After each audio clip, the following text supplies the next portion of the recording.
Chiku, tell me numbers from 1 to 10 in Telugu. Okay.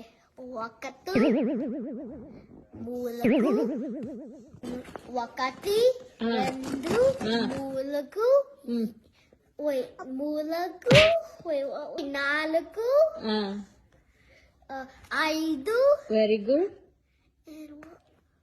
udu, aru, Yes. 7. yedu, emanidi, What? enanidi, Huh?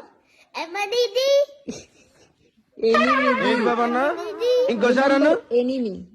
enemy, So enemy D. enemy D. Okay. 9. Tomato, Tomato కాదురా 9. tomadi, What is 10? parata, ఏమిటండి మీరు మాట్లాడేది pidi, 10. padi. ఏదో రోజు మీరు collector అవుతారు బాబు collector అవుతారు